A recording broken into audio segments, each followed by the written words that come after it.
안녕하세요. 소소한 인문학입니다. 야권의 유력 대선 후보인 윤석열 후보가 손에 왕자를 젓고 대선 후보 토론에 참석해 화제가 되었죠. 늘 대선 때만 되면 우후죽순 무당 이야기들이 많이 나옵니다. 그래서 오늘은 사마천의 사기 골계열전에 실린 무당 이야기를 해드릴까 합니다. 중국 전국시대의 초기 최강국이었던 위라는 나라에 서문표라는 사람이 있었는데 군사적 요충지 업당에 수령으로 파견을 가게 됩니다. 그런데 막상 서문표가 부임해보니 동네 꼴이 말이 아닙니다. 성하는 한산하고 왕래하는 사람이 적었으며 민심도 흉흉했죠.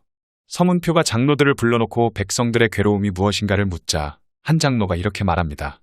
강해신 하백에게 신부감을 바치는 일로 마을 사람들이 괴로움을 당하고 있습니다. 업의 삼노와 아전들은 해마다 백성에게 세금을 거두어 가는데 거둔 수백만 전 중에서 하백에게 신부감을 바치는데 20만, 30만 전을 쓰고 그 나머지 돈은 무당들이 나누어 가집니다. 무당이 돌아다니면서 어려운 집안 딸 중에 아름다운 처녀가 있으면 하백의 아내가 될 것이라며 데려갑니다. 10여일 뒤 간택된 여자의 이부자리와 방석을 만들어 여자를 그 위에 앉힌 뒤 물에 띄워 보냅니다. 처음에는 떠 있지만 수십 리를 가면 물에 가라앉고 죽고 맙니다. 하백에게 신부감을 바치지 않으면 물이 넘쳐 백성들이 죽을 것이라는 무당의 경고에 해마다 마을의 딸들을 희생시키고 있는 형편이라 딸 가진 집들은 큰 무당 눈에 띌까 두려워 딸을 데리고 멀리 도망을 가버리니 갈수록 사람이 줄고 가난해질 수밖에 없었죠. 서문표는 곰곰이 생각을 하다가 장로들에게 하백을 위해 신부감을 바칠 때 자신도 참석하여 처녀를 전송하겠다고 말합니다. 그리고 그날이 왔습니다. 삼노와 아전, 유지들과 마을 사람이 모두 모였고 구경하러 온 백성만 해도 2천에서 3천여 명이 넘었습니다. 큰 무당은 이미 이른이 된 늙은 여자였어요. 서문표가 나서서 이렇게 말합니다. 하백의 신부감을 불러오너라. 아름다운지 직접 확인하도록 하겠다.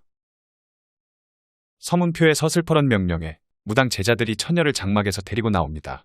그러자 서문표는 얼굴을 찌푸리며 신부가 너무 못생겨서 하백이 싫어할 것 같다면서 수고스럽겠지만 큰 무당이 직접 하백에게 가서 다시 예쁜 처녀를 구할 때까지 기다려달라고 전하라며 큰 무당을 강물에 던져버립니다.